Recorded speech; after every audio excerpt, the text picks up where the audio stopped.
Homebuilder has been extended to 18 months. Let's have a look. Hello everyone, Florian.Heise here, and welcome to another episode of HeiseSays. Grab your stein of coffee because they've extended Homebuilder to 18 months. Now, in some ways I think this is a good thing because the danger of any government stimulus into a market is that it will overheat it. And then if you overheat the construction industry, you can potentially get people cutting corners, stuff getting done too fast, the increased in costs. We're going to see those increases anyway, but I'm more concerned with the potential for cutting corners and for construction issues. So the fact that they've extended this, I would say, is a good thing. So let's have a look, everyone. Let's have a look at, well, what our Treasurer is telling us here in regards to this extension. So Homebuilder extended to support more jobs. The Morrison government is extending the construction commencement requirements for the successful Homebuilder program from 6 months to 18 months for all existing applicants, bringing the total level of expected government support for the construction industry under the program to $2.5 billion. Now, that means they're not allowing new people to apply. They're not increasing the money that people have already signed up for, but they're increasing the length of time that people are allowed to commence their projects. So instead of 6 months is not that long, everyone, to get a project up off the ground. So this is a good thing. This is a good thing. They're stretching it out. It's sensible. I suspect it may have been done intentional. That they delayed the announcement of pulling it out to 18 months, so more people just got it together, got started, and now they may be getting the phone call from the builder, you know, if we can push it out a bit longer, I'll give you a discount, or you can save money. Or there's some people are going, you know what, we'll go a bit slower. We'll wait a year or wait 6 months till we get pricing. Because then that's good. If we don't get overheating, we don't get corner cuts, that's a good thing. More than 121,000 Australians have applied for the grant, which is expected to support around 30 billion of residential construction projects. This is it, guys. When I'm talking about the piñata that the politicians hit to stimulate the economy, this is an example of it right here.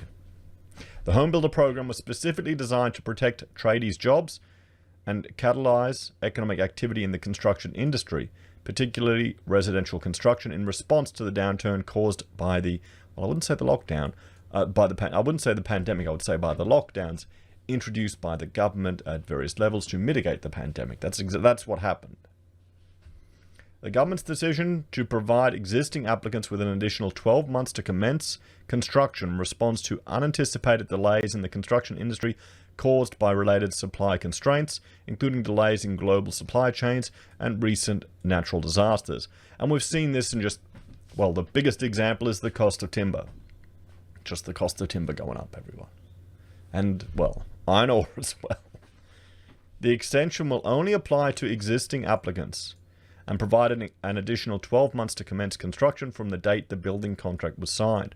All applicants who signed contracts during the Homebuilder eligibility period from the 4th of June 2020 and the 31st of March 2021 will have this extension applied to them. Treasurer Josh Frydenberg said the successful Homebuilder program has been a key part of the Morrison government's National Economic Recovery Plan. Extending the construction commencement requirement will smooth out the Homebuilder construction pipeline, support jobs in the construction sector, and ensure that existing applicants facing difficulties in starting construction on their new builds and renovations are not denied a Homebuilder grant to circumstances outside of their control. Assistant Treasurer, Minister of Housing and Minister for Homelessness, Social and Community Housing, Michael Sukkar, said the high take-up of Homebuilder has shown that it has achieved its goal of encouraging those who pulled back from undertaking a new build or substantial rebuild when the COVID pandemic hit to enter the market. Well, what it's done is well, I suspect a lot of it has been people pulling projects forward. The swift introduction of Homebuilder gave Australians the confidence to build or rebuild a home during a period of great uncertainty. In doing so, the Morrison government has successfully protected the more than 1 million jobs dependent on the residential construction sector. Now, we were looking at another video where an article discussing just the working class abandoning labor, the woke labor, some of the policies coming out here. And 1/5 of the people in that survey thought that the LMP actually cared more about their jobs or represented jobs better than labor, at least for the trades. What do you reckon? How do you think this will play out in the next election? Because there are going to be some tradies that are very appreciative of this. It'll be interesting to see, everyone. And we're going to have another, well, nearly another 100,000 homeowners now. Many of them may be first home buyers or new home builders. So they're going to want to have protection for their asset too. Applications closed on the 14th of April. However, applicants have until the 30th of April 2023 to submit all supporting documentation, such as invoices for work done and proof that construction has started, to their state or territory revenue office. The supporting documentation will allow for the payment of the Homebuilder grant. Timing of the payments depends on whether an application relates to a new build, substantial redevelopment, or off-the-plan new home purchase. So here's the thing, you know, the money that you're going to get, if you get it by 2023, it's even going to be inflated away a little bit. And don't forget, you're paying GST on all of this stuff too. So, new builder grants will be paid after construction has commenced and the first progress payment has been made to the builder. Substantial renovation grants will be paid after construction has commenced and at least $150,000 of the contract price has been paid in respect of the renovation. For off-the-plan new home purchases, grants will be paid after the applicant's name is registered on the title. So there we go, everyone. Homebuilder has been extended for another 12 months, so now it's an 18-month program. I think that's a very sensible, reasonable thing to do. We've seen lots of concern that it's going to overheat the market. And I would argue that a lot of the issues we're facing in the multi-res sector, in the apartment sector, it goes right back to the overheating of the apartment construction industry brought about by just the huge surge of foreign investment in 14, 15, 16, 17. Yeah, that's just the theory I'm putting out there, everyone. It seems to make sense. So let's have a look now. Let's look at the final home builder numbers. How many people applied for it and the breakdown of it. So this is, I just updated this before recording this video, and I'm going to change my highlighter to be my orange color in the PowerPoint. So Western Australia got 17,752, Northern Territory 376, Queensland 26,000 and change. So we had more in Queensland than New South Wales, which is interesting. They only had 23,000 and change, where with a population difference. I'm surprised at that. I guess housing affordability is an issue. It's probably cheaper to build in Queensland with the land cost, because the land cost would drive up everything in New South Wales. South Australia 12,000, nearly 13. Victoria 35,000 and 3,000 in Tasmania. nearly forgot the name of Tasmania. See, Tasmania, you know, home of international crypto scam that I brought up on my channel a year ago. Anyway, and here we have the breakdown per state, and we've got new builds and rebuilds. So there were 99,282 new builds. So I wonder how many of these people are first home buyers that are now going to, you know, become, shall we say, perhaps a voting bloc that are more supportive of keeping house prices up. Think about it. Once you're a homeowner, you've got no incentive for prices to fall. You want to keep them up. You want to keep the value of your property up. From a selfish perspective, you may appreciate the fact that that's going to have an impact on future generations, but how many people are, you know, only look out for themselves? We'll see. I think that'll be interesting to see how that plays out. 22,000 have got renovations, rebuilds, at least 150 grand. So, you know, this is at least 150,000. They're saying 30 billion. Or they're saying, yeah, 30 billion in residential construction projects are going to go out there and, well, help that part of the economy, everyone. The one thing is, with this money, with going through the construction industry, it should hopefully spread through more aspects of the economy more efficiently than other ways of the government injecting money. We can see here dwelling approvals. Look at houses. Boom. Shot right up. It'll be interesting to see how March and April finish up with those numbers. You know, last minute approvals that got in. Maybe they've got them all in, and we'll see. And let's have a look now at how, oh wait, this is, well, one thing we've been seeing is rising costs. This is the performance of construction index from AU Group and ABS, and we can see here that the index is going up. So construction, look at that, skyrocketing. Everyone there. One component of it is input costs, and they're going up as well. They are also employing people, but my understanding is it's more contractual based, which is the construction sector anyway. So, you know, from the government's perspective of stimulating the economy, they're achieving that goal. They're achieving that goal. Sensible that they pulled it out to 18 months. I think all of us in the game or familiar with it can appreciate the fact that they've stretched it out. So the thing is, I was raising concerns that once Homebuilder, you know, dried up in 6 months, you might see a bit of a reduction in construction activity. Now that it's been stretched out to 18 months, maybe not. Maybe they'll drag it out a bit longer. Maybe projects will go a bit slower. Let's have a look at the master builders' response to this. I don't think any of us will be that surprised. So the extension of Homebuilder will maximize its historic success.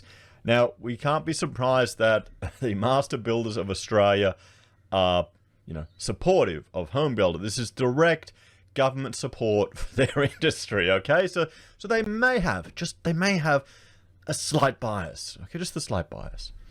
Thousands of people can now be sure that they will receive Homebuilder grants with the federal government's extension of the construction start date.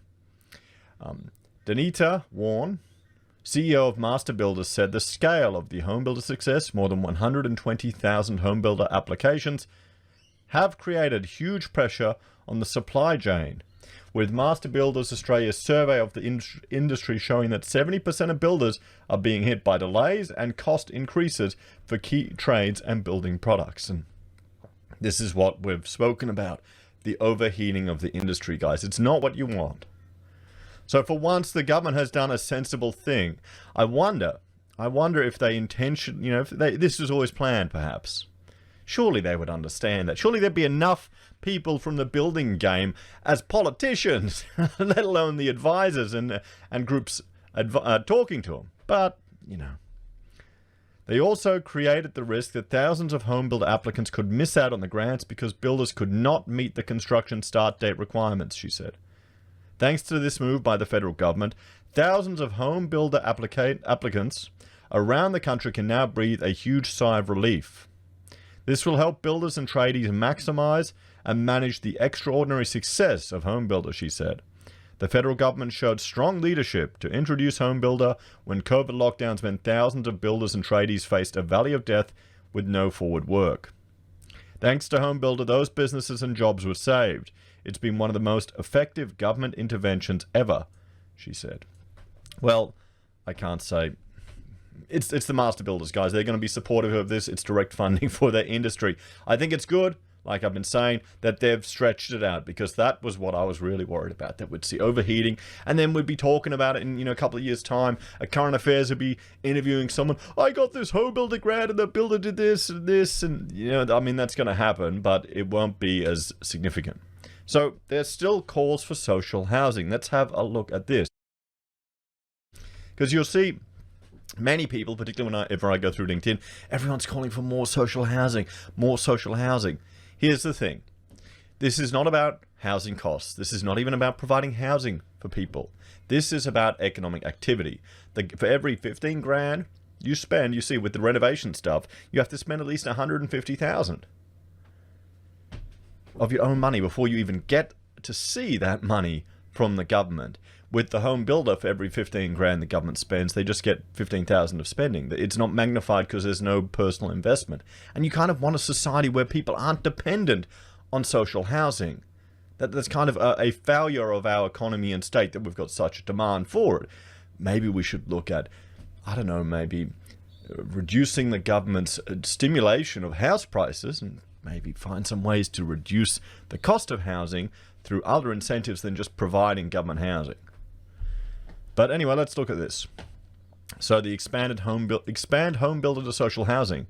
The federal government has a golden opportunity to capitalize on the stimulatory effect of Homebuilder by extending the program to social and affordable housing, easing the risk of homelessness as programs such as JobKeeper trail off. According to The Australian, surging demand for the $25,000 grant means the cost to government has increased from 688 million to more than 2.5 billion, fueling more than 30 billion in direct construction and housing investment. Economic modelling by the sector estimates the scheme has contributed to 103 billion in broader economic activity and the creation of 340,000 jobs. Everybody's Home, the national campaign to end homelessness, said it made excellent economic sense to also apply stimulus spending to social housing, which would both generate jobs and ease homelessness. The only issue is you're not going to get the same bang for your buck. You're not going to get that same contribution from private industry that magnifies the effect. Remember, guys, this isn't about housing people. This is just about stimulating the economy. That's all they care about. Housing is just the tool they use. You saw it with Labour. You see it with the Liberals. Housing. Guys, that's Australia. The 100 and the problem with this is it just ties in as well to our entire culture that's property obsessed, and we just, why start a job? Why start a business when you just sit it in housing and let it grow there? The 100 billion stimulus impact of Homebuilder is great news for construction. If we directed some of this to social housing, it would be even more powerful, because we could ease the threat of homelessness for those families left behind by the current housing boom. Well, what you could do, and this is, if you want to address affordable housing, you could have a special category that allows investors who are building houses. Could you imagine that? If investors were getting government grants to build houses to rent out. I mean, that's essentially what they're asking for in a roundabout way. You could even argue for that. How would that go down as opposed to state-controlled housing? You've got to realize that if an individual is spending their own money, they're going to be a lot smarter with it and get more bang for their buck. So you could do the same thing with this. I can just see the newspaper articles now. People would be outraged. Every economist worth their salt agrees taxpayers receive a compelling return on their dollar when it's invested in social housing. We can create jobs, ease homelessness, and reduce the demand on government services such as hospitals and homeless shelters. You get that with any economic activity. You get that. You're going to get that with the 340,000 jobs that are created here, guys. The federal government can maximize the impact for every dollar they spend on social housing by encouraging the states to match their contribution and partner with them to social housing. Having a roof over your head is the foundation stone for re-entering the workforce or getting an education. The people who need homes are often women and children escaping family violence or people recovering from an unexpected illness or trauma.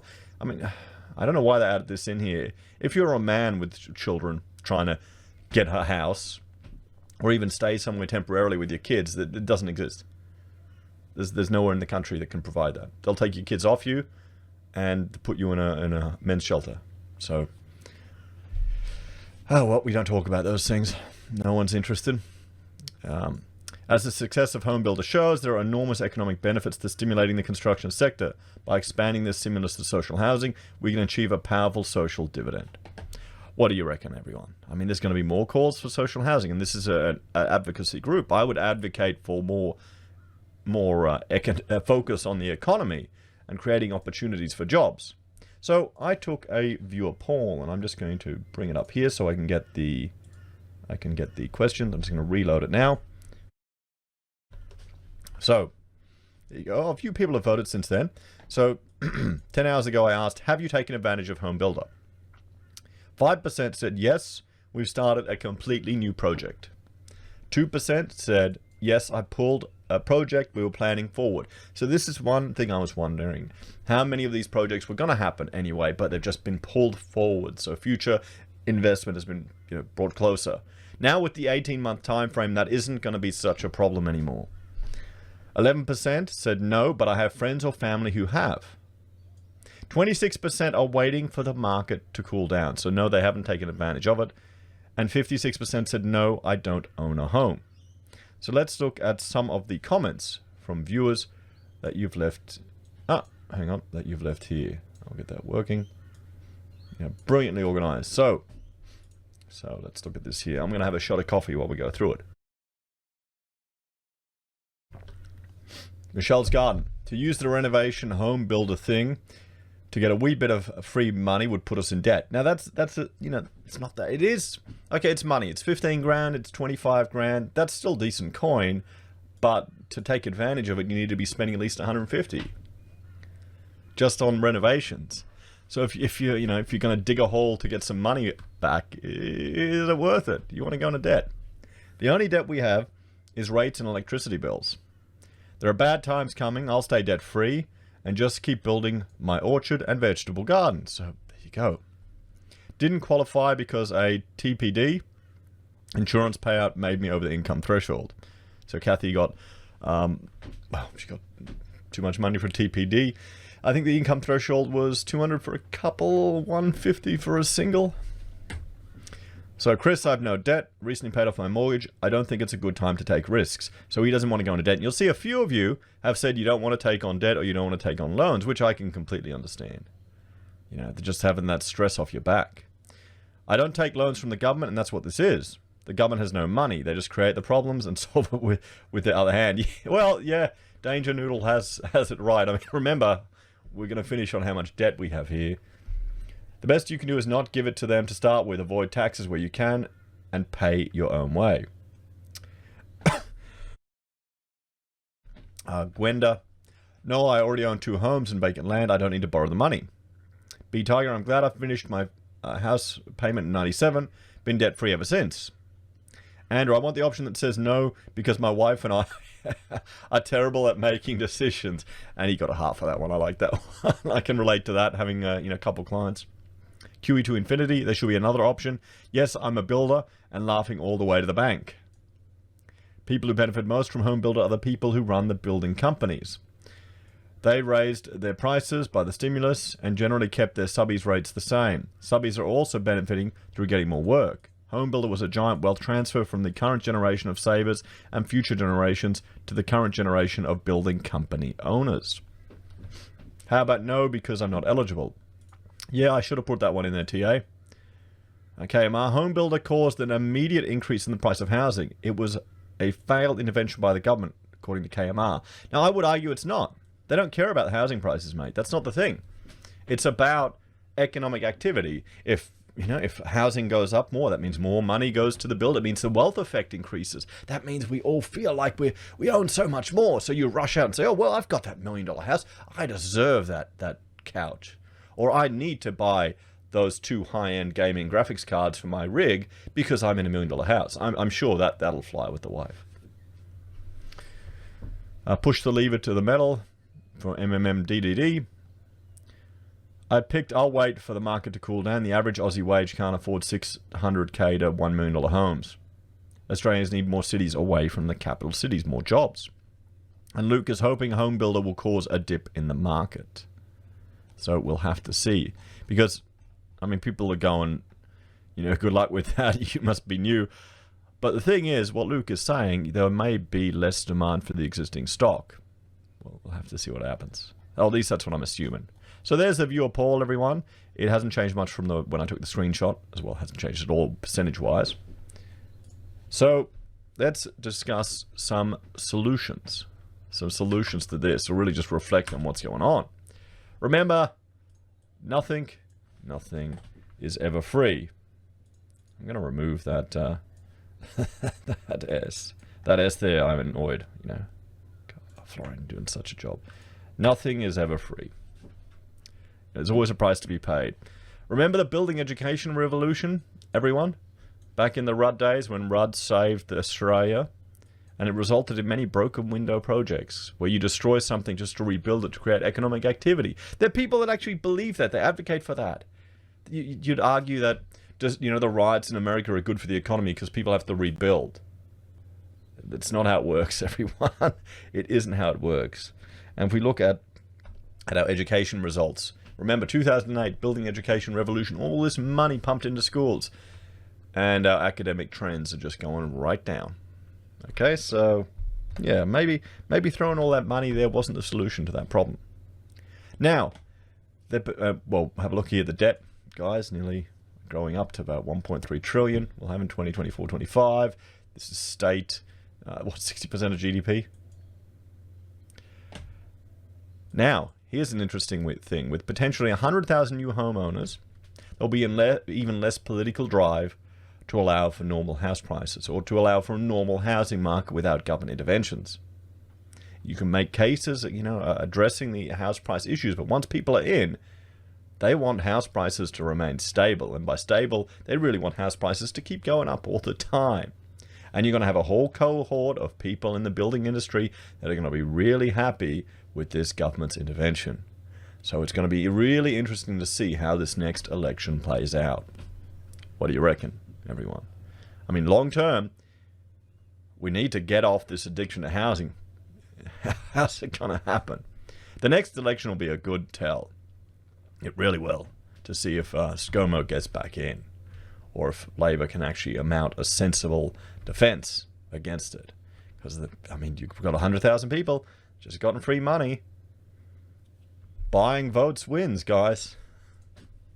So, thank you all for watching. Please like, share, and subscribe to the channel. Let me know your thoughts and opinions in the comments down below. Find all the references and links I refer to in this article in the pinned comments.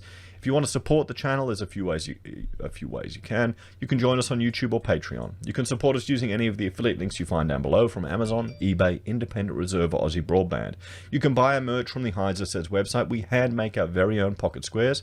You can also use Teespring to buy a series of mugs and things. You can use SelfWealth or Stake to help us with our share trading. Use Gold Pass from the Perth Mint, or support us with PayPal. Take care, have a great day. I'll see you in the next episode. Bye for now.